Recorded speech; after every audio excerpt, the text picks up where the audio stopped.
Hello everyone. तो हम आज क्लास 12 का फर्स्ट यूनिट स्टार्ट करने वाले हैं। फर्स्ट यूनिट में जो फर्स्ट चैप्टर हमारा इलेक्ट्रिक फील्ड एंड चार्ज, उसके बारे में आज हम पढ़ेंगे। ठीक है, तो इस कंप्लीट चैप्टर में हम आज इलेक्ट्रिक चार्ज क्या होता है और जो फोर्स है बिटवीन चार्जेस के बारे में वो पढ़ने वाले हैं। चार्जेस की जो प्रॉपर्टीज़ हैं वो पढ़ने वाले हैं। ठीक है, सिर्फ इतना ही इसमें हम क्या करेंगे, कवर करेंगे इस कंप्लीट चैप्टर में। ठीक है, तो जो फर्स्ट चैप्टर है हमारा, chapter first, that is electric charge and field. Means इस चार्ज से प्रोड्यूस हुए फील्ड और जो चार्ज है उसके बारे में क्या करेंगे, हम स्टडी करेंगे। ठीक है, जैसा कि आपको पता है ये जो चैप्टर है हमारा इलेक्ट्रोस्टैटिक्स के अंदर आता है। मीन्स इलेक्ट्रोस्टैटिक्स मीन्स जो study of charge at a rest, इसका आप समझ सकते हो यहाँ पे।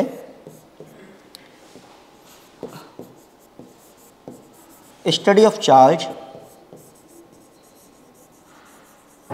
एट रेस्ट, ये बहुत ही बेसिक सी चीज़ है कि इस कंप्लीट यूनिट में हम क्या करेंगे बेटा, एक चार्ज के बारे में पढ़ेंगे जो कि क्या होगा, हमारा रेस्ट पे होगा। रेस्ट मीन्स कि वो टाइम के अकॉर्डिंग अपना पोजीशन चेंज नहीं करेगा, जिसका वेलोसिटी 0 होगा, ऐसे ही बोल सकते हैं हम। ठीक है, तो अभी नेक्स्ट चलते हैं। तो ये चर्चा की चैप्टर का नाम है हमारा इलेक्ट्रिक चार्जेस एंड फील्ड। तो सबसे पहले हमारे मन में सिर्फ एक डाउट आता है कि चार्ज होता क्या है, व्हाट इज़ चार्ज। हर कोई चैप्टर हो सबसे पहले उसका हम वही देखते हैं कि जो उसका नाम है, उस जो क्वांटिटी है उसका क्या नाम है और कैसे कैसे वो चीज़ों पर डिपेंड करता है, कैसे होता है। तो इसमें भी है चार्ज।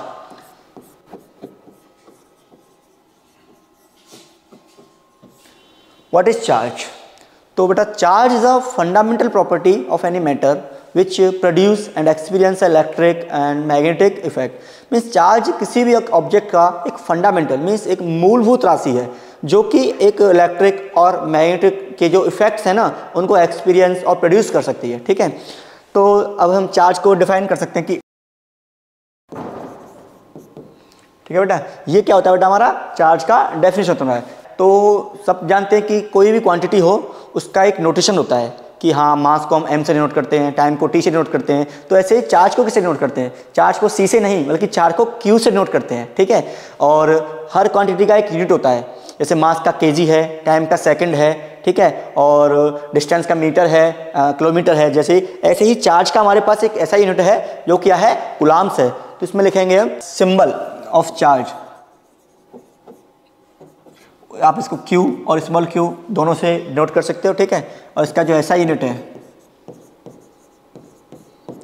होता है कूलम, इसको आप C से नोट करते हो। ठीक है, तो अब चार्ज पढ़ लिया, उसके बाद जो टाइप्स होते हैं चार्ज के कि चार्ज कितने प्रकार का होता है।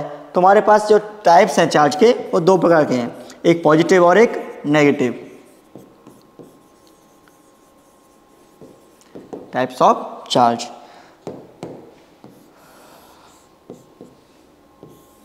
बेसिकली चार्ज या तो सिर्फ पॉजिटिव होगा और या फिर नेगेटिव होगा, और कोई इसका थर्ड पार्ट नहीं है।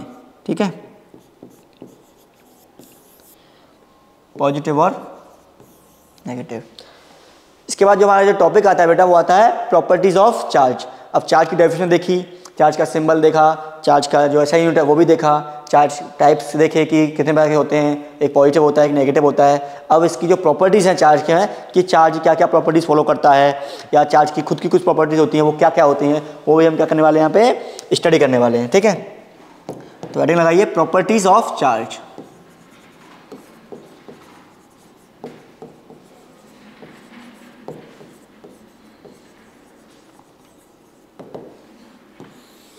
कुछ बेसिक सी चार्ज की प्रॉपर्टीज हैं बेटा। ठीक है, तो सबसे जो पहली प्रॉपर्टी है बेटा वो है कि जो लाइक चार्ज है हमारे पास, लाइक मीन्स पॉजिटिव पॉजिटिव हुआ या फिर नेगेटिव नेगेटिव हुआ, वो आपस में क्या करेंगे बेटा, रिपल करेंगे। रिपल मीन्स एक दूसरे से क्या करेंगे, दूर भागेंगे वो। ठीक है, जैसे लाइक चार्ज लिखेंगे आप इसको, like charges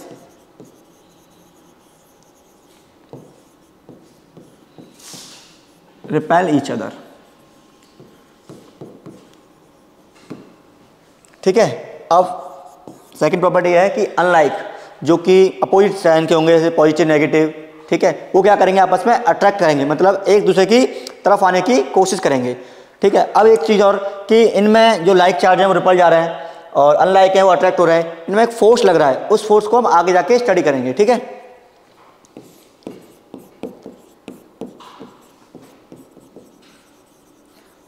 unlike charges attract each other. Okay, तो ये सेकंड प्रॉपर्टी हो गई। अब इसके बाद जो थर्ड प्रॉपर्टी आती है कि चार्ज मेरा क्या है, एक कंजर्व क्वांटिटी है। कंजर्वेशन मीन्स कि चार्ज को ना तो तुम क्रिएट कर सकते हो, ना ही उसको तुम क्या कर सकते हो, डिस्टॉर्ट कर सकते हो। तो अब इसको लिख लीजिए, कंजर्वेशन ऑफ चार्ज।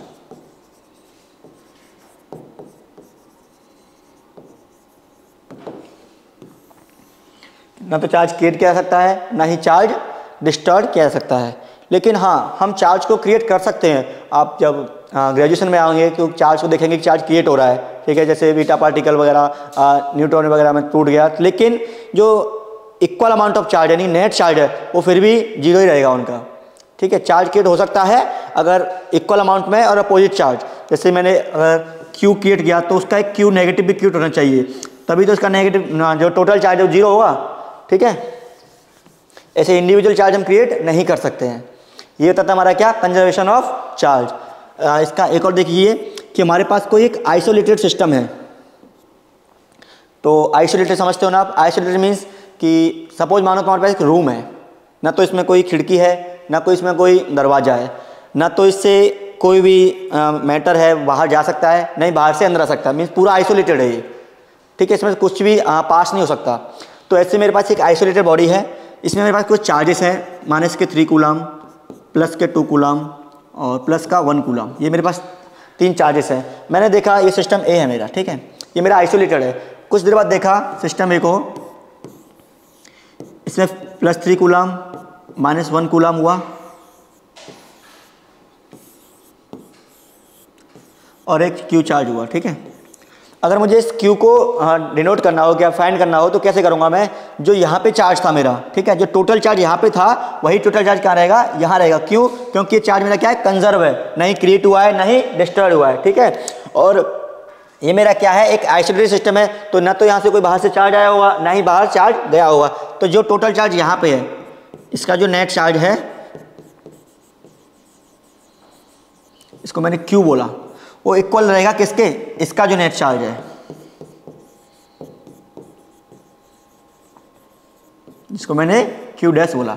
अब नेट चार्ज कैसे निकालते हैं, अब जानते हो कि चार्ज मेरा क्या है, एक स्केलर क्वांटिटी है। स्केलर मींस जिसका कोई डायरेक्शन नहीं हो, सिर्फ मैग्नीट्यूड हो। अगर नेट चार्ज निकालना हो तो ये सिंपल सा एक एडिटिव लॉ है, उसको क्या करेगा, फॉलो करेगा। जैसे 3 और 2 को मुझे ऐड करना हो तो सिंपल सा 5 दे देगा, 3 और -2 को मुझे ऐड करना हो तो सिंपल सा 1 दे देगा। ठीक है, ये एडिटिव प्रॉपर्टी है, लेकिन वेक्टर में ऐसा फॉलो नहीं होता है। उसमें क्या होता है, डायरेक्शन भी देखी जाती है, लेकिन चार्ज मेरा क्या है, सिंपल लॉ को फॉलो कर लेता है, इसलिए स्केलर क्वांटिटी है। ओके, अब जो इसकी जो नेक्स्ट प्रॉपर्टी आती है बेटा, वो है क्वांटाइजेशन ऑफ चार्ज। तो इस जो वर्ड है मेरा क्वांटाइजेशन, क्वांटा वर्ड, इससे आप क्या समझते हो कि जो चार्ज होता है ना, वो इंटीग्रल मल्टीपल है किसका, इलेक्ट्रॉन का। ओके, कि जो मेरे इलेक्ट्रॉन का चार्ज होता है उसका इंटीग्रल, मतलब कि 1 2 3 4 5, उसका जो मल्टीपल है वही देता क्या, चार्ज। पहला डेफिनेशन ये। सेकंड ये कि जो स्मॉलेस्ट चार्ज है किसी बॉडी का, किसी ऑब्जेक्ट का, वो एक इलेक्ट्रॉन के बराबर है। एक इलेक्ट्रॉन से कम चार्ज हमारा नहीं एग्जिस्ट कर सकता है। ठीक है, ये बताता है हमारा क्या, quantization of charge.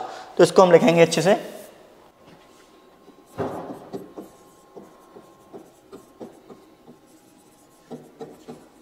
Quantization of charge. तो जो नेक्स्ट प्रॉपर्टी आती है बेटा, वो है क्वांटाइजेशन ऑफ चार्ज। ठीक है, इसका मतलब है कि जो चार्ज एग्जिस्ट करता है वो क्या करता है, इंटीग्रल मल्टीपल ऑफ इलेक्ट्रॉन के चार्ज के बराबर। ठीक है, तो जब इलेक्ट्रॉन का जो चार्ज होता है बेटा, वो देख लेंगे एक बार, आपको पता है इलेक्ट्रॉन का जो चार्ज होता है माइनस के 1.6 इंटू 10⁻⁻19 कूलम, इतना क्या होता है कि इलेक्ट्रॉन का चार्ज होता है। अब इसी का इंटीग्रल मल्टीपल हमारे पास क्या होता है, नेट चार्ज होता है। तो इसको ऐसे लिखते हैं कि जो Q है मेरा नेट चार्ज है, वो क्या है, प्लस माइनस, ये डिपेंड करेगा पोलरिटी पे, N E। जहाँ मेरा n क्या है, n मेरा एक नेचुरल नंबर है, मीन्स n इक्वल टू आप 1 2 3 डॉट डॉट डॉट कितना भी ले सकते हो, जितना उसका वैल्यू होगा। तो ये बताता है हमारा क्या, क्वांटाइजेशन ऑफ चार्ज। सेकंड जो डेफिनेशन है इसकी वो है कि जो स्मॉलेस्ट चार्ज है किसी ऑब्जेक्ट पे, मतलब जो सबसे कम चार्ज है किसी ऑब्जेक्ट पे, वो कितना होता है, 1 इलेक्ट्रॉन होता है। क्योंकि यहाँ पे जो n की वैल्यू बेटा, जो सबसे जो स्मॉलेस्ट n की वैल्यू है वो क्या है, 1 है। अगर मैं किसी ऑब्जेक्ट का स्मॉलेस्ट चार्ज देखूँ वो कितना आएगा, 1 इलेक्ट्रॉन के बराबर। ठीक है, 1 इलेक्ट्रॉन से कम किसी ऑब्जेक्ट में चार्ज नहीं हो सकता है, ऐसा बताया किसने, क्वांटाइजेशन ऑफ चार्ज ने। अब मेरा चार्ज क्या है बेटा, ट्रांसफरेबल है, मीन्स एक बॉडी से दूसरी बॉडी पे क्या हो सकता है, चार्ज को हम ट्रांसफर कर सकते हैं। ठीक है, अब प्रॉपर्टीज ऑफ चार्ज में इतना ही है। उसके बाद ये देखा हमने कि चार्ज दो प्रकार के थे, पॉजिटिव और नेगेटिव। अब किसी भी बॉडी को, किसी भी ऑब्जेक्ट को हम कैसे पॉजिटिवली चार्ज और कैसे नेगेटिवली चार्ज करते हैं, मीन्स किसी पे पॉजिटिव चार्ज का मतलब क्या है कि क्या है उसमें जो कि पॉजिटिव हो गया और क्या है उसमें कि वो नेगेटिव हो गया। जैसे देखिए हमने पढ़ा था क्लास 11th में केमिस्ट्री में पढ़ा था एटम, एटम पढ़ा था ना कि एटम क्या होता है। तो एटम क्या है कि कॉम्बिनेशन ऑफ इलेक्ट्रॉन और प्रोटॉन, मीन्स एक एटम के अंदर इलेक्ट्रॉन्स भी हैं और प्रोटॉन्स भी हैं। ओके, तो जो इलेक्ट्रॉन्स और प्रोटॉन है वो एक एटम में क्या होते हैं, इक्वल अमाउंट्स में होते हैं, जिससे कि क्या होता है, उसका जो नेट चार्ज होता है 0 होता है। अभी हमने देखा कि हमारे पास जो इलेक्ट्रॉन का चार्ज होता है वो क्या होता है बेटा, -1.6 इंटू 10⁻⁻19 कूलम। ऐसे ही हमारे पास प्रोटॉन का चार्ज होता है जो कि प्लस और 1.6 इंटू 10⁻⁻19 कूलम। इन दोनों के चार्ज का जो मैग्नीट्यूड है वो तो सेम है, लेकिन इनके जो साइन है यानी कि पोलरिटी है वो क्या है, अपोजिट है। इसीलिए एक जो एटम होता है वो क्या होता है बेटा, न्यूट्रल होता है। क्यों, क्योंकि इसमें number of electron and number of proton क्या होते हैं, इक्वल होते हैं, जिससे कि वो एक दूसरे के चार्ज को बैलेंस आउट करके कैंसिल करते हैं। ठीक है, तो अब हम ये देख रहे थे कि किसी भी ऑब्जेक्ट पे पॉजिटिव और नेगेटिव चार्ज कैसे आता है। सपोज मानो ये मेरा एटम है, कोई भी एटम ले सकते हो आप, hydrogen atom, nitrogen atom, oxygen atom, कोई सा भी एटम ले सकते हो। ये मेरा एटम है, इस पे कुछ इलेक्ट्रॉन थे कुछ प्रोटॉन थे, यानी कि वो आपस में बराबर थे। ये क्या था, इनिशियल में न्यूट्रल था। मान लेता हूँ मैं एज्यूम करके इसमें मेरे 5 इलेक्ट्रॉन थे और क्या थे बेटा, 5 प्रोटॉन थे। अब मैंने बेटा क्या किया, इसमें से मैंने 2 इलेक्ट्रॉन क्या किए, रिमूव किए। सपोज मानो मैंने इसमें से 2 इलेक्ट्रॉन रिमूव किए, तो टोटल कितने इलेक्ट्रॉन बचे इसमें, अब 3 इलेक्ट्रॉन और 5 प्रोटॉन। अब जो 3 इलेक्ट्रॉन का चार्ज है वो 3 प्रोटॉन को ही कैंसिल कर पाएगा, हमारे पास 2 प्रोटॉन एक्स्ट्रा बचेंगे। तो उसी प्रोटॉन की वजह से इस पर क्या आ जाएगा, एक पॉजिटिव चार्ज आ जाएगा। क्या आ जाएगा बेटा, पॉजिटिव चार्ज आ गया। क्यों, क्योंकि प्रोटॉन बचे 2, अब 2 प्रोटॉन यानी कि एक प्रोटॉन का चार्ज क्या होता है बेटा, पॉजिटिव। मैग्नीट्यूड हम नहीं देख रहे हैं, सिर्फ साइन देख रहे हैं कि पॉजिटिव आएगा या फिर नेगेटिव आएगा। जब मेरे पास पे पॉजिटिव बचा, मतलब प्रोटॉन बचा, तो इस पर क्या आ गया बेटा, पॉजिटिव चार्ज आ गया। ठीक है, अब ऐसे ही मैंने सेकंड केस लिया कि सपोज मानो मैंने इसमें 2 इलेक्ट्रॉन ऐड कर दिए। क्या किया बेटा, इसमें 2 इलेक्ट्रॉन ऐड कर दिए। ठीक है, जब मैंने इसमें ऐड कर दिए तो इसमें क्या हो गया बेटा, पहले 5 इलेक्ट्रॉन थे, अभी क्या हो गया बेटा, इसमें 7 इलेक्ट्रॉन हो गए, लेकिन प्रोटॉन 5 ही रहे। अब आपके मन में एक डाउट आ रहा होगा कि सर हम ये बार बार इलेक्ट्रॉन ही ऐड या इलेक्ट्रॉन ही को क्यों ही रिमूव करते हैं। क्योंकि बेटा जो प्रोटॉन होता है ना, वो इलेक्ट्रॉन के कंपेरिजन में काफ़ी हैवी पार्टिकल है। ठीक है, तो आप कंप्लीट फिजिक्स में ये देखोगे कि प्रोटॉन मूव ही नहीं करता है, सिर्फ इलेक्ट्रॉन ही मूव करता है। इलेक्ट्रॉन के मूव से ही सारे इफेक्ट आते हैं, इलेक्ट्रॉन के मूव से ही चार्ज क्रिएट होता है, इलेक्ट्रॉन के मूव से ही सेमीकंडक्टर में आप पढ़ोगे उसमें होल्स वगैरह बनते हैं, सब कुछ इलेक्ट्रॉन ही करता है, प्रोटॉन नहीं करता है। ठीक है, तो यहाँ देख लेते हैं हम, जो 7 इलेक्ट्रॉन है और 5 प्रोटॉन है। अब जो 5 प्रोटॉन का चार्ज है वो 7 इलेक्ट्रॉन में सिर्फ 5 इलेक्ट्रॉन को ही बैलेंस कर पाएगा। ठीक है, तो हमारे पास नेट क्या बचेगा, हमारे पास 2 इलेक्ट्रॉन का चार्ज बचेगा। जैसा कि आपको पता है एक इलेक्ट्रॉन का चार्ज हमारा नेगेटिव है, तो 2 इलेक्ट्रॉन चार्ज, तो इस पर क्या आएगा बेटा, एक नेगेटिव चार्ज क्रिएट हो गया। तो इस पूरे का एक कंक्लूजन क्या है कि लॉस ऑफ इलेक्ट्रॉन, मतलब किसी एटम में से अगर हम इलेक्ट्रॉन को लूज कर दें, ठीक है, यानी इलेक्ट्रॉन उसमें कम हो जाए, तो क्या आता है बेटा, हमारा पॉजिटिव चार्ज आता है। मीन्स पॉजिटिव चार्ज कैसे है ये कि इस पे इलेक्ट्रॉन कम है ना, मीन्स किसी ऑब्जेक्ट में इलेक्ट्रॉन्स की डिफिशियंसी कम हो गई। ठीक है, डिफिशियंसी हो गई, उसमें इलेक्ट्रॉन कम हो गए। अगर किसी एटम में उसकी एफिशिएंसी बढ़ जाए, मीन्स इलेक्ट्रॉन की इंक्रीज हो जाए, जैसे 5 से 7 हो गए, तो उस पर क्या आता है बेटा, नेगेटिव चार्ज आ गया। ठीक है, यही है बस पूरा कि पॉजिटिव चार्ज कैसे आता है, नेगेटिव चार्ज कैसे आता है। बेसिकली चार्ज आता है इलेक्ट्रॉन के ट्रांसफर से, या तो उसमें आए या तो इंक्रीज हो इलेक्ट्रॉन या फिर इलेक्ट्रॉन में डिक्रीज हो। अगर इलेक्ट्रॉन इंक्रीज हो गई तो इलेक्ट्रॉन बढ़ गए तो वो नेगेटिव हो गया, इलेक्ट्रॉन डिक्रीज हो गई मीन्स इलेक्ट्रॉन कम हो गए इसमें से, मीन्स पॉजिटिव हो गया वो। ठीक है, तो चार्ज की प्रॉपर्टीज इतना ही है। अब बेटा जो चार्ज है हमारा और एक मास है, ये दोनों कुछ सेम सी हैं, कुछ डिफरेंट भी हैं कि क्या सेम है क्या डिफरेंस है। तो जैसे मास फॉलो करता है तुम्हारा ग्रेविटेशन लॉ को, हमने क्लास 11th में पढ़ा, और जो चार्ज फॉलो करता है वो पढ़ता है कूलम्ब्स लॉ को, जो कि हम क्लास 12th में भी पढ़ने वाले हैं। दोनों लॉ 100 है, मतलब सेम ही है, इन्वर्सली प्रोपोर्शनल टू स्क्वायर है। और जैसे मास है तो m1 m2 है, चार्ज है तो q1 q2 है, ये हम आगे देखने वाले हैं अभी। तो इसमें कुछ डिफरेंस है कि चार्ज और मास, इन दोनों में कुछ सिमिलरिटीज भी हैं, कुछ डिसिमिलरिटीज हैं। वो क्या है वो देखेंगे हम। सबसे पहले तो बेटा यही है कि चार्ज मेरा पॉजिटिव हो सकता है, नेगेटिव हो सकता है, अब जीरो तो दोनों ही हो सकते हैं, कोई प्रॉब्लम नहीं है उसमें। मास मेरा हमेशा पॉजिटिव रहेगा। आपने कभी सुना नहीं होगा कि किसी ऑब्जेक्ट का मास -3 kg है, -4 kg है, माइनस के इतने kg है, नहीं होता। सिर्फ पॉजिटिव क्वांटिटी होती है मास, ठीक है। लेकिन चार्ज -2 कूलम, -3 कूलम सब कुछ एग्जिस्ट करता है, ओके। सेकंड प्रॉपर्टी बेटा ये है, जो मेरा चार्ज है वो क्या है बेटा, चार्ज इज इंडिपेंडेंट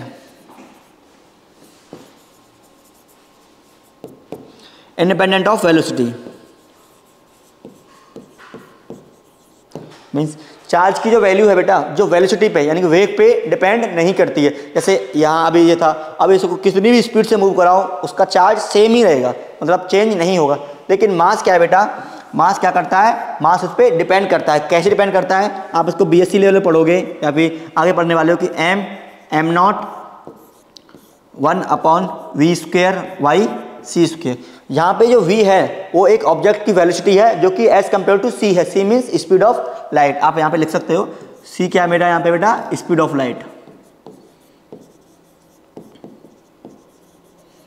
जो कि 3 × 10⁸ मीटर पर सेकंड होती है, ठीक है। अगर कोई ऑब्जेक्ट मेरा इस स्पीड के कंपैरिजन में, इतना नहीं, इसके कंपैरिजन में जा रहा होगा, जैसे कि 2.2 के समथिंग गया या फिर 1 के समथिंग गया, 1c के समथिंग, तो मेरा क्या होगा, मास बेटा चेंज हो जाएगा, बहुत ज़्यादा चेंज हो जाएगा, ठीक है। m0 क्या है मेरा, उस ऑब्जेक्ट का क्या बेटा, रेस्ट मास है। तीसरी प्रॉपर्टी ये है बेटा, ये मेरा क्या है, कंजर्व क्वांटिटी है। लेकिन ये मेरा कंजर्व क्वांटिटी नहीं है। क्यों नहीं है, क्योंकि मास को हम एनर्जी में और एनर्जी को मास में =mc² क्या कर सकते हैं, कन्वर्ट कर सकते हैं। लेकिन इसको हम कन्वर्ट नहीं कर सकते, ये चार्ज है तो चार्ज ही रहेगा, ठीक है। फोर्थ ये है बेटा, ये आपस में हमेशा मास अट्रैक्ट होता है, मीन्स एक अट्रैक्टिव फोर्स फील करता है, हमेशा फोर्स फील करता है, जिसको हम क्या बोलते हैं, ग्रेविटेशनल फोर्स बोलते हैं। ये क्या है बेटा, अट्रैक्टिव फोर्स। इन दोनों के बीच में क्या लगता है बेटा, अट्रैक्टिव फोर्स लगता है। लेकिन जो चार्ज होते हैं उसमें अट्रैक्टिव, रिपल्सिव दोनों तरह का फोर्स पाया जाता है। ये डिपेंड करता है कि उस चार्ज की जो प्रॉपर्टीज हैं वो किस तरह है। जैसे मेरे पास अगर 2 पॉजिटिव चार्ज हैं तो क्या करेंगे, रिपल करेंगे ईच अदर, मीन्स एक रिपल्सिव फोर्स उनके बीच में आएगा। अगर मेरे पास सपोज मानो एक पॉजिटिव है एक नेगेटिव है, तो उसमें क्या आएगा बेटा, एक अट्रैक्टिव फोर्स लगेगा। मीन्स इसका ये है कि ये अट्रैक्टिव एंड रिपल्सिव दोनों तरह की क्या लगाता है, फोर्स लगाता है। तो बेटा ये था हमारा क्या, बेसिक सा डिफरेंस चार्ज एंड मास के बारे में। ये कभी कभी बोर्ड एग्जाम में 2 या 3 मार्क्स में पूछ लेते हैं, तो आप 3-4 पॉइंट ही लिख सकते हो, और भी बुक्स में दे रखे होते हैं उनको भी आप याद कर सकते हो, ठीक है। तो बेटा हम आगे पढ़ेंगे इसमें कि मेथड ऑफ चार्जिंग। अब किसी ऑब्जेक्ट को मैं कैसे चार्ज कर सकता हूँ, ठीक है।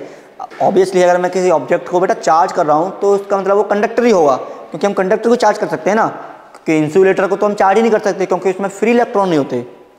आपने कभी पढ़ा होगा 11th में 9th में कभी पढ़ा होगा कि कंडक्टर और इंसुलेटर क्या होते हैं बेटा, कंडक्टर जिसको हम चार्ज कर सकते हैं, जिसमें से इलेक्ट्रिसिटी पास हो सकती है आराम से, और इंसुलेटर जिसमें हम चार्ज नहीं कर सकते, इसमें इलेक्ट्रिसिटी पास नहीं हो सकती। ये होता है बेटा किसके कारण, फ्री इलेक्ट्रॉन्स के कारण।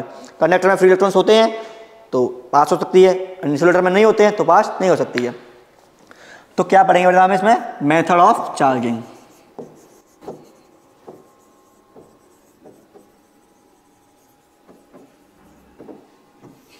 कि एक कंडक्टर को कैसे हम चार्ज कर सकते हैं, पॉजिटिवली नेगेटिवली जो भी चाहे हम इसको चार्ज कर सकते हैं।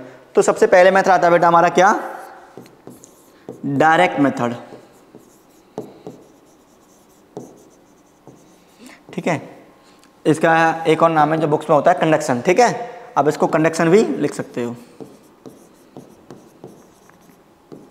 जैसा कि इस मेथड का नाम है डायरेक्ट मेथड, मतलब क्या है इसका कि दो बॉडी होंगी हमारे पास, एक चार्ज होगी एक अनचार्ज होगी। ठीक है, अब उस अनचार्ज बॉडी को हमें चार्ज करना है। अब जो मेरे चार्ज बॉडी है वो पॉजिटिवली भी हो सकती है नेगेटिवली हो सकती है।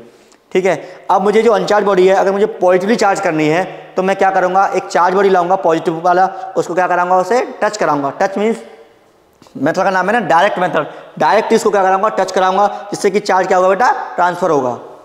देखते हैं इसका कैसे सीन बनता है। सपोज मानो मेरे पास एक कंडक्टर था ये, जो कि इनिशियली क्या है बेटा, ये अनचार्ज है, इसमें कोई चार्ज नहीं है, ये मेरा क्या है बेटा अभी अनचार्ज है। ओके, अभी क्या करता हूँ बेटा, मैं इसको करता हूँ, चलो एग्जांपल में इसको मैं करता हूँ अभी पॉजिटिवली चार्ज। ओके, तो मैंने एक चार्ज कंडक्टर लिया जो कि पॉजिटिवली चार्ज है मेरा, ये क्या बेटा, ये चार्ज है, ये लिया मैंने, ये अनचार्ज है। अब इस चार्ज कंडक्टर को इस अनचार्ज कंडक्टर के मैं डायरेक्ट कांटेक्ट में लाऊंगा, मीन्स इसको इससे क्या कराऊंगा बेटा, मैं टच कराऊंगा।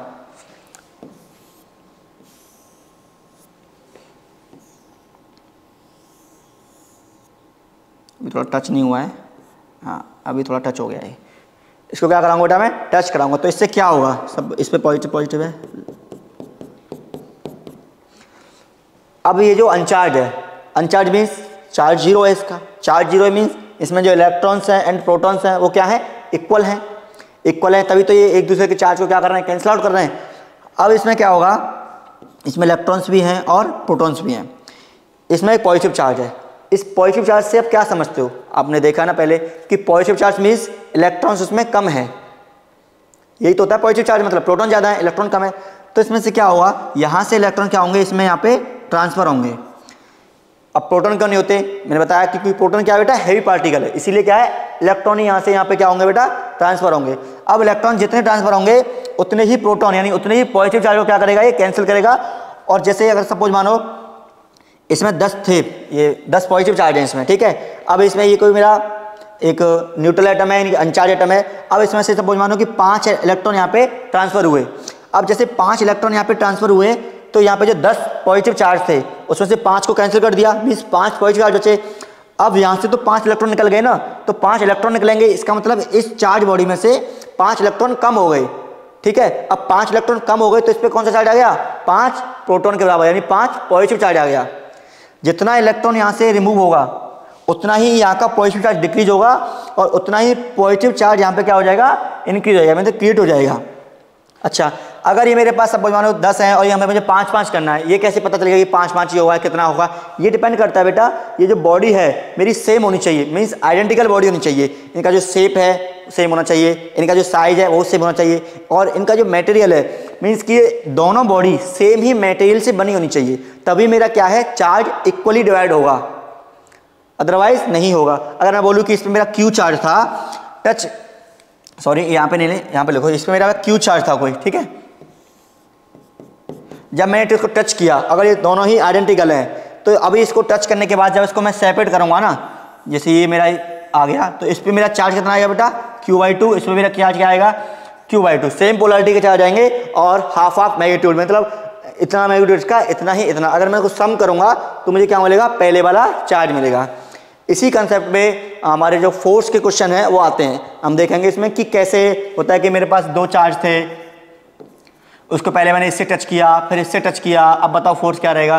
तो इस कंसेप्ट को हम आगे पढ़ने वाले हैं, ठीक है। तो ये थोड़ा याद रखना कि टच करने से चार्ज क्या होता है बेटा, इक्वली डिवाइड तब होता है जब मेरी दोनों बॉडी आपस में सेम हो, आइडेंटिकल हो, सब कुछ सेम हो उसका, ओके। तो जो नेक्स्ट मेथड है बेटा, अभी हमने पढ़ा डायरेक्ट मेथड, अभी पढ़ेंगे हम इनडायरेक्ट मेथड। डायरेक्ट में हमने उसको टच कराया, इनडायरेक्ट में उसको दूर से इसको चार्ज करेंगे, ठीक है। इनडायरेक्ट, इस इनडायरेक्ट का एक और नाम है बेटा इंडक्शन। कि किसी भी बॉडी को बिना टच कराए कैसे चार्ज किया जा सकता है। सपोज मानो मेरे पास एक कंडक्टर है बेटा, सेम कंडीशन, इलेक्ट्रिकली न्यूट्रल है। अब मैं जो इसको करना है, कोई भी चार्ज करना है, सपोज ये मैंने एक पॉजिटिव चार्ज का कुछ लिया, कंडक्टर बोलो इसको, कुछ भी बोलो, ये पॉजिटिव चार्ज है मेरा, ठीक है। इनिशियली ये दूर दूर थे, इस पर कोई चार्ज नहीं था, ये अनचार्ज है, यहाँ लिख देते हैं अनचार्ज है ये, और ये आपको दिखाइए पॉजिटिवली चार्ज है। अभी मैंने क्या किया, इस चार्ज बॉडी को इसके पास लाना स्टार्ट किया,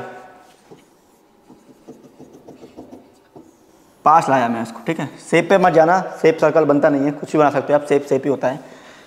इतना पास लाया कि टच नहीं करना है, सिर्फ पास रखना है। जब पास लाया तो ये पॉजिटिव है, अब इसमें इलेक्ट्रॉन्स हैं, प्रोटॉन है, मीन्स इसमें नेगेटिव चार्ज भी है और पॉजिटिव चार्ज भी है। तो ये क्या करेगा, ये पॉजिटिव है तो अपने अपोजिट चार्ज मीन्स इलेक्ट्रॉन को अपनी तरफ क्या करेगा, अट्रैक्ट करेगा। तो इसने क्या किया यहाँ पे बेटा, इलेक्ट्रॉन। अब मैं इलेक्ट्रॉन को नेगेटिव से लिखने वाला हूँ, इलेक्ट्रॉन, और यहाँ पे क्या हो गया बेटा, positive, means positive same charge क्या करेगा, रिपल करेगा। तो इसने पॉजिटिव रिपल कर दिए। अब कितना रिपल कर सकता है भाई, ये तो इसकी बाउंड्री है ना, यहीं से इसे खींच थोड़ी लेगा इलेक्ट्रॉन, ऐसे हवा में कोई थोड़ी आ जाएंगे, बाउंड्री पे आ सकते हैं ना कि मैक्सिमम डिस्टेंस यहाँ है भाई, यहाँ तक ही आ सकते हैं। तो ऐसा ही इसका सीन है, ये पॉजिटिव से मैंने इसको कनेक्ट कर दिया, अब ये बन गया। अब इसके बारे में पढ़ेंगे कि इससे एक फील्ड भी निकलेगा, वो पढ़ेंगे नेक्स्ट आगे चैप्टर में, कि इसमें कुछ एक पोलराइजेशन होगा इस, ठीक है, तो आगे पढ़ेंगे, अभी का बात नहीं है। तो अभी क्या किया मैंने, इसको किया एक ग्राउंड से कर दिया इसको।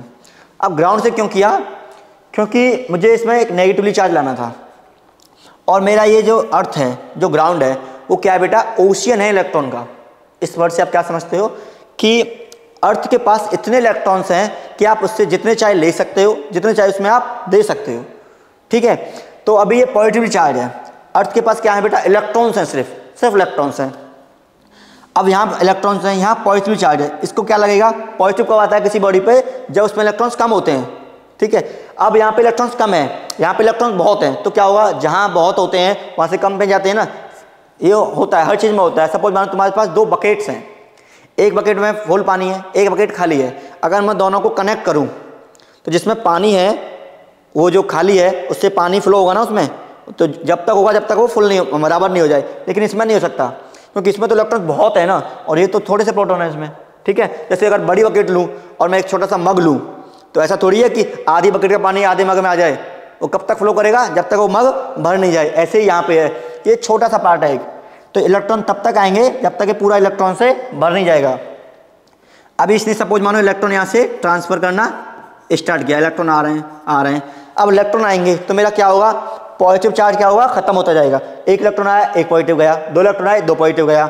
ऐसे जितने इसमें पॉजिटिव हुए, सपोज मानो इसमें 10 पॉजिटिव चार्ज थे, ठीक है, तो इस पर 10 इलेक्ट्रॉन आएंगे, 10 पॉजिटिव चार्ज को क्या करेंगे, खत्म करेंगे। तो इस पर क्या बचेगा, 10 इलेक्ट्रॉन बचेगा बस। अब जैसे इस पे इलेक्ट्रॉन बचा तो अब थोड़ी इलेक्ट्रॉन आएगा, क्यों नहीं आएगा, क्योंकि अब इलेक्ट्रॉन को थोड़ी आने देगा, वो तो उसको रिपल करेगा, तो इसलिए फ्लो ऑफ इलेक्ट्रॉन क्या हो जाएगा बेटा, बंद हो जाएगा। अब हमारे पास क्या बचे, सिर्फ इसमें इलेक्ट्रॉन बचे। इसमें क्या, ये तो हमारा चार्ज था पहले से ही। अब हम क्या करेंगे, इसको पहले करेंगे इसको क्या, सेपरेट आउट, ठीक है। इसको सेपरेट आउट किया, जैसे इसको सेपरेट किया तो हमारे पास प्लस तो था ही, उसको हमने चेंज ही नहीं किया कुछ भी, इस पर चार्ज आ गया नेगेटिव, क्योंकि जो भी इसका पॉजिटिव चार्ज था वो तो खत्म कर दिया किसने, इलेक्ट्रॉन से। तो यही जो मेथड है बेटा, ये है क्या बेटा, इनडायरेक्ट मेथड, और इसको भी बोलते हैं क्या हम, इंडक्शन मेथड, ठीक है। एक और लास्ट मेथड और हमारा वो है बाई फ्रिक्शन। इसका एग्जांपल आपने देखा होगा कि जब आप क्लास में होते हो तो कुछ ऐसे करते हो, ठीक है, और फिर देखते हो कोई कागज़ वगैरह लेके कि वो उससे अट्रैक्ट करता है। वो कोई जादू बादू नहीं है, वो ऑयल की वजह से भी नहीं होता है, वो होता है उसमें एक चार्ज आता है और वो अपोजिट को क्या करता है बेटा, फिर खींच लेता है। यही होता है बेटा, किससे, फ्रिक्शन की वजह से, बाई फ्रिक्शन।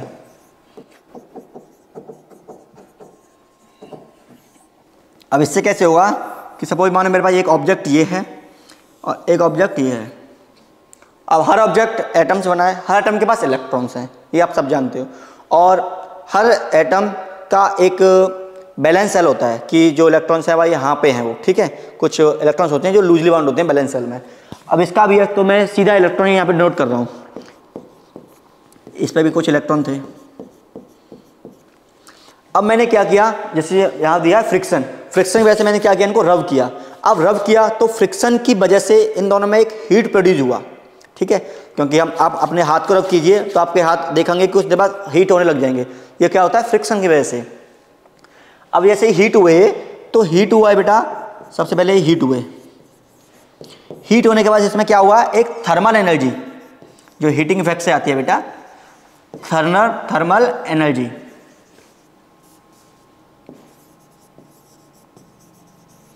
क्या हुई बेटा? थर्मल एनर्जी जनरेट हुई। अब इस थर्मल एनर्जी को इलेक्ट्रॉन ने लिया, किसके फॉर्म में? आयनाइजेशन के फॉर्म में लिया बेटा।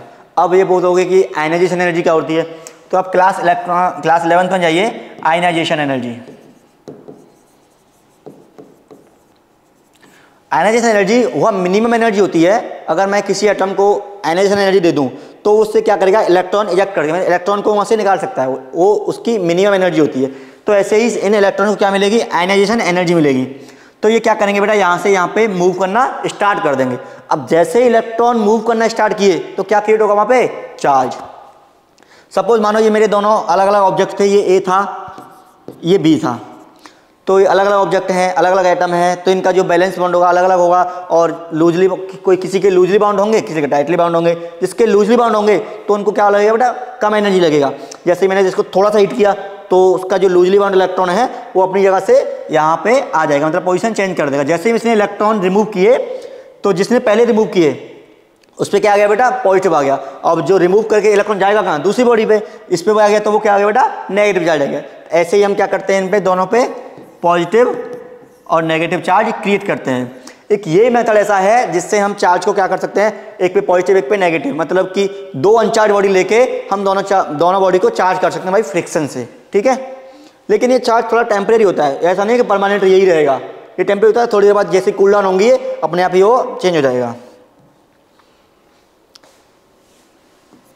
हमने देखा इसके चार्ज के बारे में, चार्ज पढ़ा, उसकी जो सिंबल है, यूनिट है, टाइप्स हैं, उसके बाद उसकी प्रॉपर्टीज़ पढ़ी हमने, क्वांटाइजेशन पढ़ा, कंजर्वेशन ऑफ लॉ पढ़ा, और फिर उसके बाद ये मेथड ऑफ चार्जिंग पढ़ा। इसमें हमने कंडक्शन पढ़ा, इंडक्शन पढ़ा, फ्रिक्शन पढ़ा।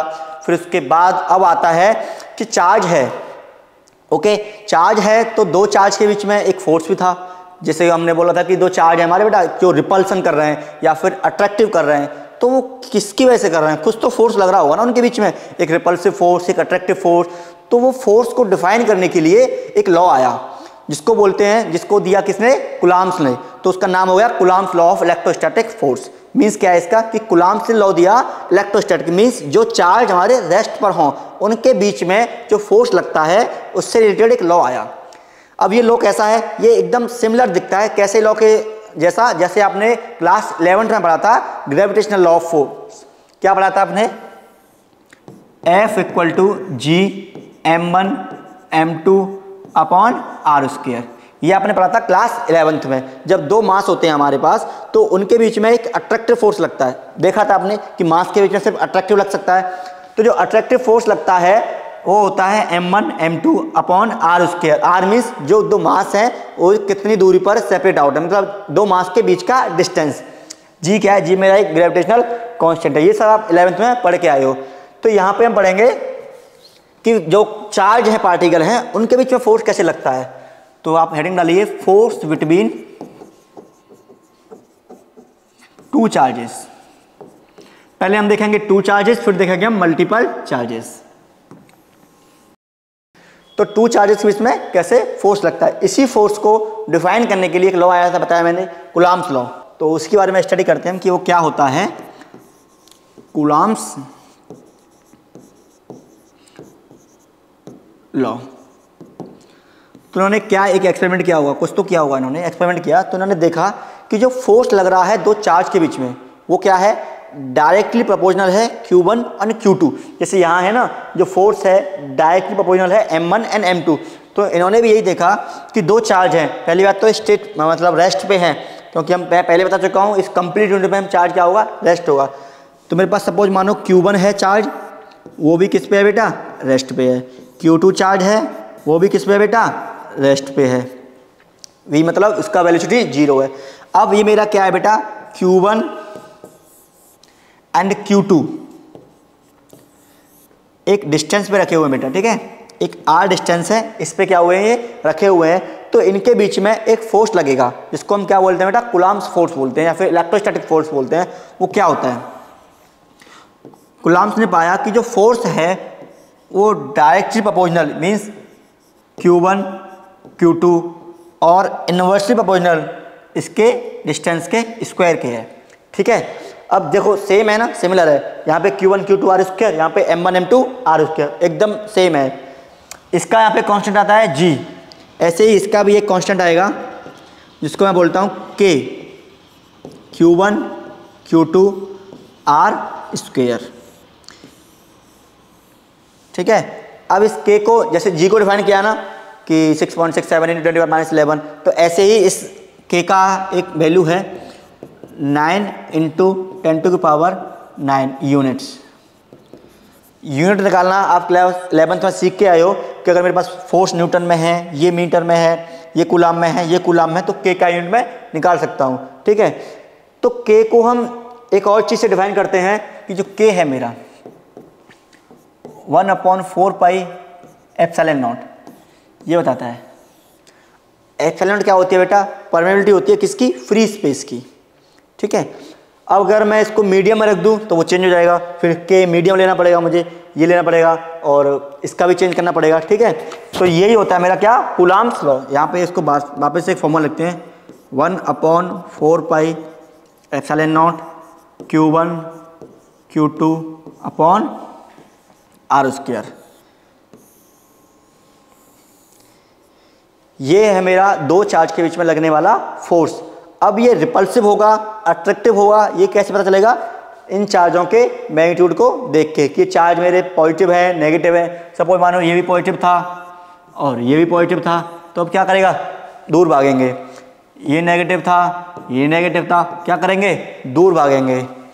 ये पॉजिटिव था, ये नेगेटिव था, अब क्या करेंगे, पास आएंगे, अट्रैक्टिव लगेगा। ठीक है, अगर सेम है तो रिपल्सन, अपोजिट है तो अट्रैक्शन।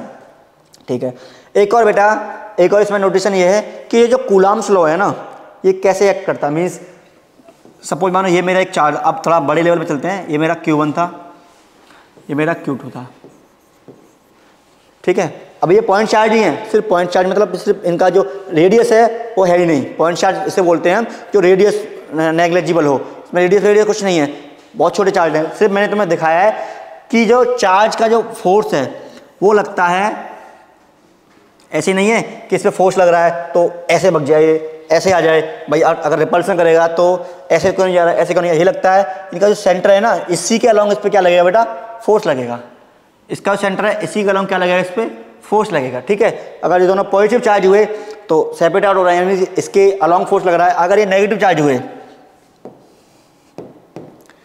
अगर ये सपोज मानो ये नेगेटिव चार्ज हुआ एक, और एक मेरा अगर पॉजिटिव चार्ज हुआ, ठीक है, तो इस पर क्या करेंगे बेटा, ये आपस में क्या करेंगे, फिर अट्रैक्ट करेंगे। मीन्स इस लाइन जो इनके सेंटर को लाइन जॉइन कर रही है ना, उसी के अलॉन्ग क्या लगता है, फोर्स लगता है। ये कूलम्ब्स फोर्स की प्रॉपर्टी है। ऐसा नहीं है कि ये मेरा एक चार्ज Q1 है, ये मेरा Q2 है, इसमें फोर्स लगा रहा हूँ और ऐसा हुआ कि ऐसे लग गया फोर्स, ऐसे नहीं लगता। जो इन दोनों सेंटर को एक लाइन जॉइन कर रही है उसी के अलॉन्ग ही फोर्स लगता है पूरा।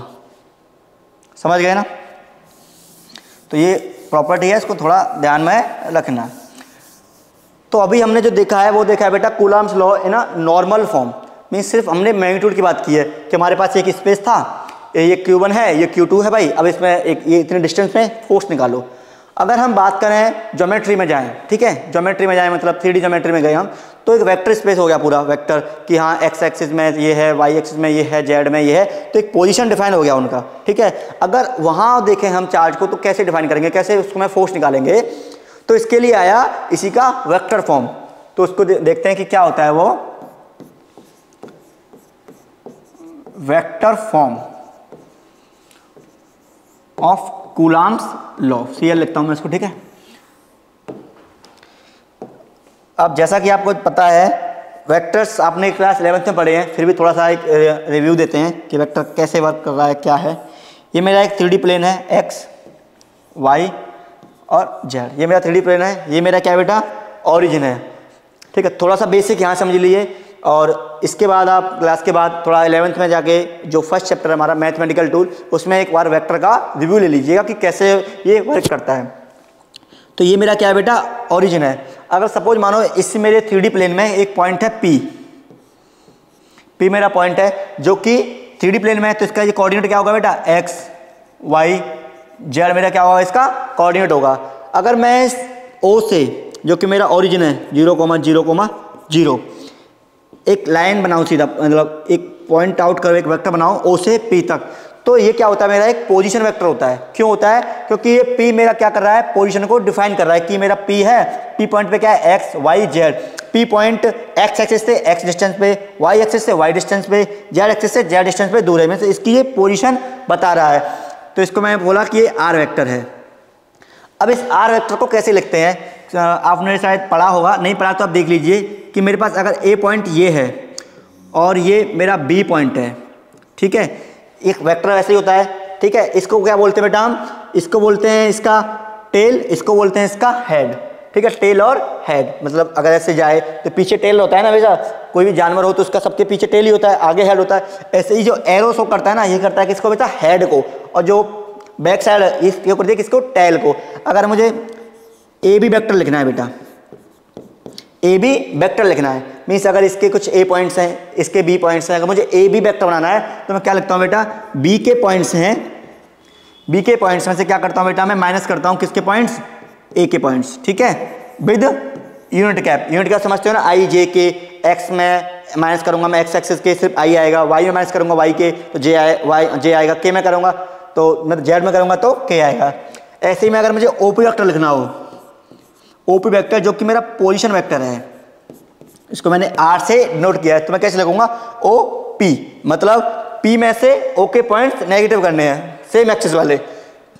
एक्स में से 0 जाएगा तो क्या बचेगा बेटा, एक्स में से 0 गया ना, एक्स ही बचा ना, और इसका डायरेक्शन क्या है, आई कैप, क्योंकि एक्स का डायरेक्शन क्या होता है आई, वाई का जे और जेड का के कैप, ये आप पढ़ चुके हो, ठीक है। तो आर वेक्टर का हो गया ये प्लस, वाई में से 0 जाएगा तो वाई जे कैप, के में से 0 जाएगा तो सॉरी जेड में से 0 जाएगा तो जेड के कैप।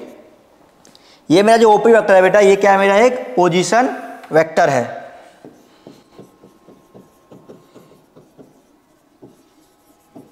पोजीशन वेक्टर, ठीक है। अभी इसी को थोड़ा रिवाइज करके हम पढ़ने वाले हैं vector form of Coulomb's law.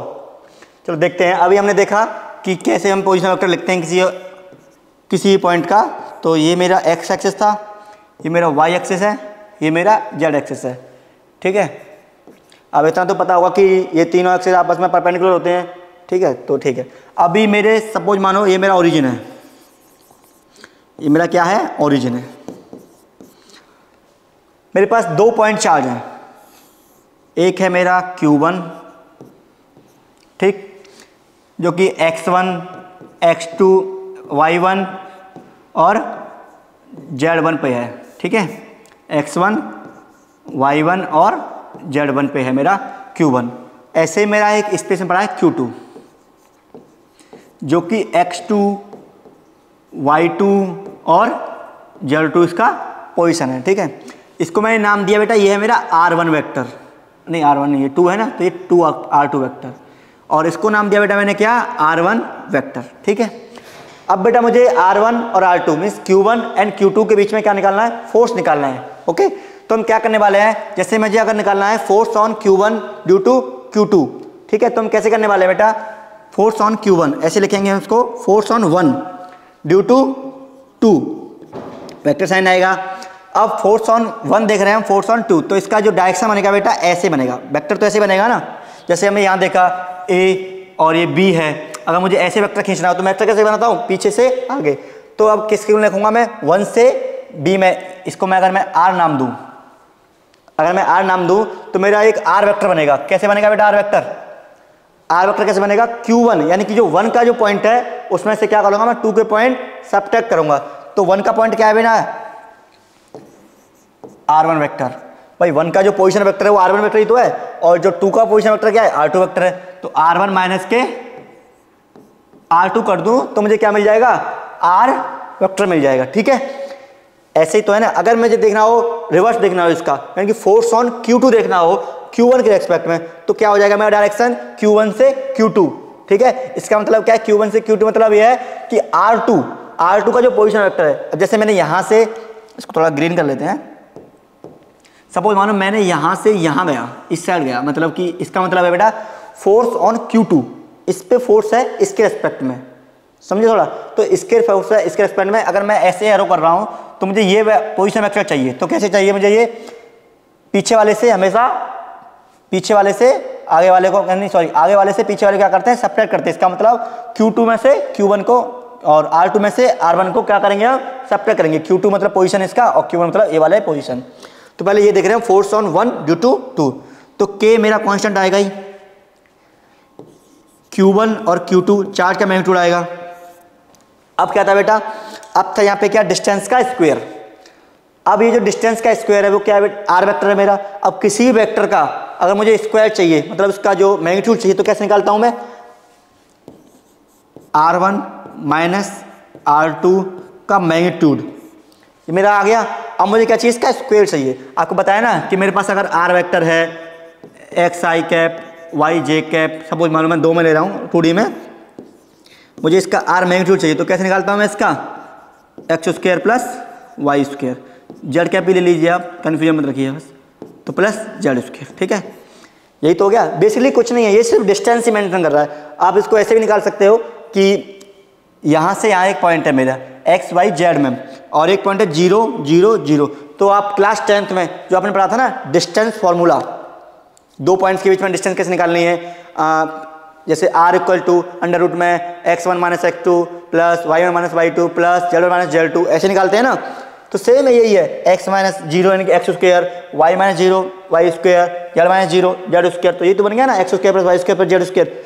तो यही यहाँ पे है, थोड़ा ये थोड़ा वेक्टर नोटेशन में है, वो थोड़ा 10th लेवल पे है। तो R1 माइनस R2 का होल स्क्वायर। अब बेटा ये वेक्टर है, तो जैसे हमने देखा मैग्नीट्यूड में तो सिर्फ मैग्नीट्यूड आ रहा था, लेकिन ये वेक्टर है तो इसके पास क्या आएगा बेटा, एक डायरेक्शन भी आएगा। कौन सा डायरेक्शन, R डायरेक्शन, क्योंकि R डायरेक्शन है ना। अब R डायरेक्शन इसमें क्या है बेटा, R डायरेक्शन क्या है बेटा, R1 माइनस R2, ठीक है, R कैप, ये तो बोला कि इसका R डायरेक्शन। अब इस R कैप को मैं कैसे लिख सकता हूं, थोड़ा आगे देखेंगे इसको। आर कैप क्या कर रहा है बेटा, मेरा डायरेक्शन को शो कर रहा है, डायरेक्शन शो करता है मेरा कोई भी यूनिट वेक्टर। और आपने पढ़ा होगा कि कोई मेरा यूनिट वेक्टर है ए, इसको मैं कैसे लिखता हूं, उसका वेक्टर और उसका नीचे मैग्नीट्यूड। तो ऐसे ही मैं आर कैप को कैसे लिख सकता हूं, आर वेक्टर डिवाइड में उसका मैग्नीट्यूड, ठीक है। और यहां पे जो आर का जो मैग्नीट्यूड था वो क्या था बेटा, R1 माइनस के R2 divided by R1 minus के R2 का मैग्नीट्यूड। ये मेरा क्या आएगा बेटा, R कैप आएगा। तो फॉर्मूला क्या बनता है मेरा, F12, बताया ना, इसका मतलब force on 1 due to 2 equal to K Q1 Q2 upon में R1 वेक्टर माइनस के R2 वेक्टर का होल स्क्वायर, ये मेरा वेक्टर है, ठीक है।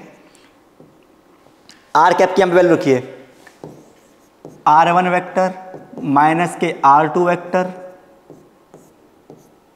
Divided by R1 vector minus के R2 वेक्टर का मैग्नीट्यूड, ठीक है। अब इसको आगे फर्दर सॉल्व करेंगे तो force on 1 due to 2 that is K Q1 Q2, ये स्क्वायर है, ये सिंगल टर्म है, तो क्या हो गया, क्यूब बन गया।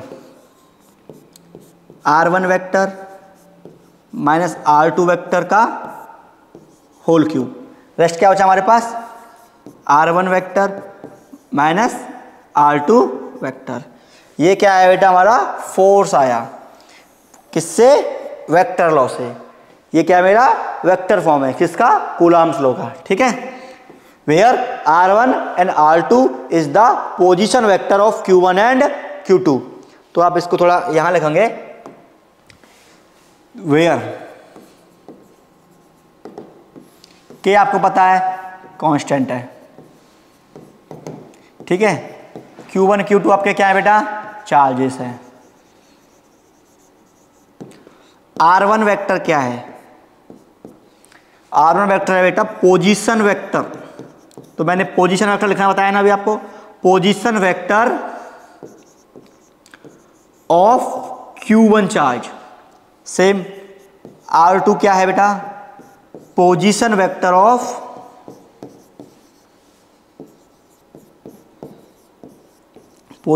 Of Q2 charge. ठीक है, तो अभी हमने देखा था F12 means force on 1 due to 2, तो आप इसको लिखोगे, अब मैं बोलूँगा अगर फोर्स ऑन 2 ड्यू टू 1 चाहिए मुझे, फोर्स ऑन 2 ड्यू टू 1, तो सेम ही है K Q1 Q2। तो बेटा अभी मैंने क्या देखा कि ये R1 ये होता है, R2 मेरा पोजीशन वेक्टर ये होता है। ठीक है, तो हमने देखा कि फोर्स ऑन 1 ड्यू टू 2 यानी F1 2। अभी हम फाइंड करने वाले हैं F2 1 यानी कि फोर्स ऑन 2 ड्यू टू 1। तो K Q1 Q2 ये तो सेम ही रहेगा क्योंकि एक स्केलर क्वांटिटी हो गया, चेंज कहाँ आएगा पीछे देखते हैं।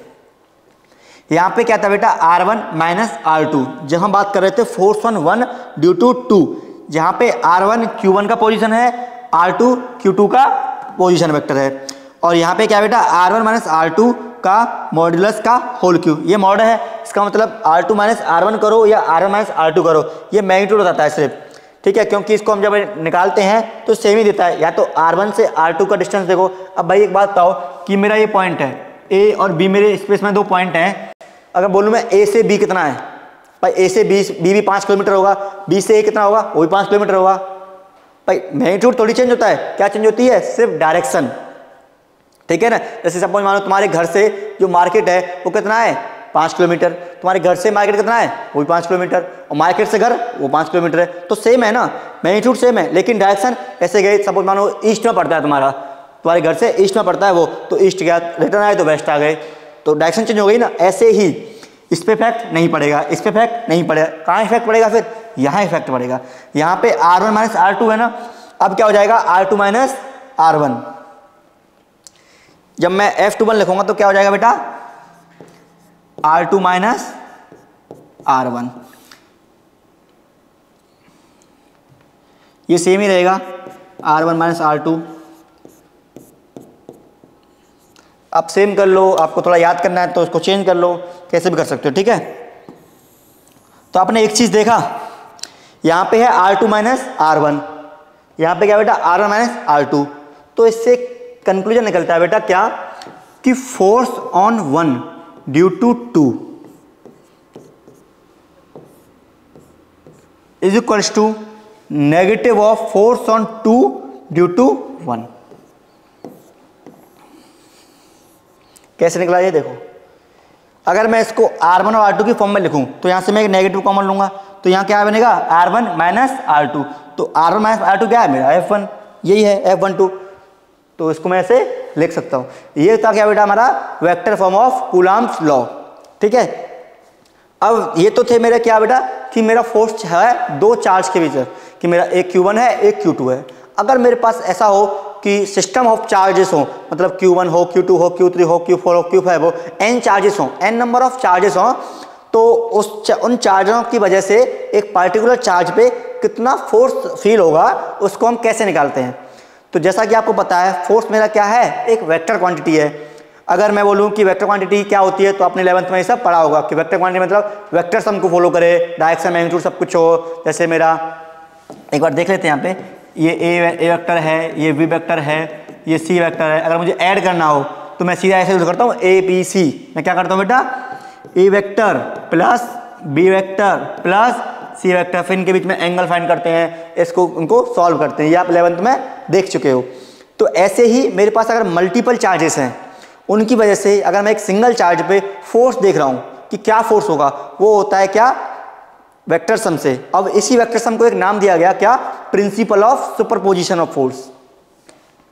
ठीक है, तो आप हेडिंग डालिए principle of superposition of force.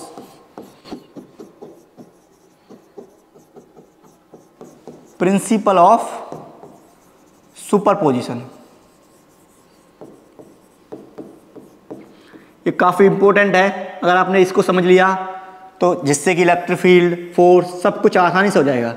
और ये बोर्ड में आता ही आता है, बोर्ड में आता है, इवन जेई नीट में भी आता ही है इससे क्वेश्चन कि कैसे फोर्स लगता है, कि स्क्वायर होगा, उस पर कॉर्नर पे चार्जेस होंगे, इस स्क्वायर पे इसकी वजह से कैसे फोर्स लगेगा, इसकी वजह से कैसे लगेगा। ऐसे आपको एनसीईआरटी में भी एग्जाम मिलेंगे, बोर्ड में भी आते हैं और जेई नीट में भी आते हैं। तो ये काफ़ी इंपॉर्टेंट टॉपिक है, ठीक है। तो थोड़ा ध्यान से समझिए इसको। बेटा सपोज मानो मेरे पास एक चार्ज है Q, ठीक है, थोड़ा अच्छे से ध्यान देंगे यहाँ पे। ये मेरा चार्ज था Q, तो मेरे पास एक चार्ज था Q1, Q2, Q3 dot dot dot dot Q1 का मतलब क्या है, n नंबर ऑफ चार्जेस हो सकते हैं हमारे पास। तो हम एक यहाँ पे जनरल केस ड्राइव करेंगे, उसके बाद देखेंगे कैसे प्रॉब्लम को सॉल्व करते हैं। ये मेरा चार्ज था Q। अब इसका सपोज मानो इस चार्ज से इसका जो पोजीशन है बेटा वो क्या है, R1। भाई ये चार्ज है, कुछ तो सर्फेस पे होगा, तो मैंने नाम दे दिया R1 है। इसका कितना है बेटा, R2। इसका कितना है बेटा, R3। इसका कितना है, ऐसे ही करके Rn, ठीक है। अब क्या करेंगे, अब इन चार्जेस की वजह से इस Q चार्ज पे कितना फोर्स लग रहा होगा, ठीक है। फोर्स ऑन सिस्टम बोलूंगा मैं इसको, system force on Q due to किसकी वजह से बेटा, सिस्टम ऑफ चार्ज की वजह से, system of charge, force on Q due to system of charge, ठीक है। इन चार्जेस की वजह से इस पर क्या फोर्स लगेगा, वो कैसे कैलकुलेट करेगा, वो बताएगा प्रिंसिपल ऑफ सुपरपोजिशन। अच्छा, अब इनको थोड़ा इंडिविजुअल देखिए कि सपोज मानो अगर तुम्हारे पास सिर्फ ये दो चार्ज होते Q1 और Q, तो कैसे फोर्स होता, हम पढ़ चुके हैं, F = K1 Q2 K1 Q, ये Q1 अपॉन R1 का स्क्वायर और R1 वेक्टर। ऐसे ही अगर दो चार्ज होते तो इसका इसके साथ, इसका इसके साथ, इसका इसके साथ, इसका इसके साथ, मतलब इंडिविजुअल फोर्स देखिए इनका। Q1 की वजह से कितना आएगा, Q2 की वजह से कितना आएगा, Q3 की वजह से कितना आएगा, ऐसे ही करके Q1 की वजह से कितना आएगा। उस इंडिविजुअल फोर्स को क्या करेंगे आप, वेक्टर सम करेंगे, उसी वेक्टर सम से हमें क्या मिलेगा, इसका नेट फोर्स मिलेगा, ठीक है। आप देखोगे कि सर ये 6-7 वेक्टर को कैसे सम करेंगे, वो 6-7 नहीं आते हैं, 2 या 3 ही वेक्टर आते हैं, 2 आएंगे 3 आएंगे, तो उन वेक्टर में बीच में एंगल होगा। तो आपने देखा होगा ना कि दो वेक्टर सम को कैसे ऐड करते हैं, ए वेक्टर ये है, बी वेक्टर ये है, इनके बीच में एक एंगल होता है, तो उनका रिजल्टेंट वेक्टर निकालते हैं ना हम। जैसे सपोज मानो ये मेरा ए वेक्टर है, ये मेरा बी वेक्टर है, ये स्पेस था मेरा, ये ए वेक्टर, ये 90 का नहीं है, समझ लो थीटा का है, ये बी वेक्टर है। अब इसे इसका रिजल्टेंट निकालना है, तो रिजल्टेंट पढ़ा होगा ना आपने, R = A² + B² - 2AB - B plus, देख लेना माइनस से प्लस है, 2AB cos थीटा। यहाँ थोड़ा देख लेना आप कि माइनस आता है कि प्लस आता है, ठीक है। तो ऐसे हम रिजल्टेंट निकालते हैं ना, तो वही फॉलो, यही रोल, जो भी रूल है हमारा, यही रूल हम क्या करेंगे, यहाँ पे फॉलो करेंगे कि दो चार्ज उठाएंगे, उनको सॉल्व करते जाएंगे, एंड में क्या मिलेगा, हमें आंसर मिल जाएगा। तो इसको कैसे लिखते हैं बेटा हम, फोर्स, जो नेट फोर्स है बेटा किस पे, बड़ा वाला Q, जो बड़ा वाला Q है ना, इस पे जो नेट फोर्स है वो क्या आएगा बेटा, force on Q due to Q1, यानी कि जो Q1 है उसकी वजह से फोर्स कितना लग रहा है इस Q पे, वो plus force on Q due to Q2, ऐसे ही plus force on Q due to Q3, ऐसे ही dot dot dot force on Q due to Q1। इन सब का आराम से सॉल्यूशन करेंगे तो मैं क्या मिलेगा बेटा, नेट फोर्स मिलेगा, ठीक है। यही है हमारा क्या, प्रिंसिपल ऑफ सुपरपोजिशन। ये पोजीशन आपको इलेक्ट्रिक फील्ड में भी काम आएगा, जैसे ऐसे मल्टीपल चार्ज हुए, हमें इलेक्ट्रिक फील्ड निकालना हो तो ऐसे करूँगा ना मैं, E due to 1, E due to 2, E से 3, ऐसे ही करके करें EN तक, ठीक है। तो इस प्रिंसिपल को आराम से समझिए, आराम से पढ़िए, इससे रिलेटेड आपके NCERT में एग्जाम्पल दे रखे हैं, ठीक है। तो आज के लेक्चर में इतना ही, आगे मिलते हैं हम कुछ नए टॉपिक्स के साथ, ठीक है। Thank you.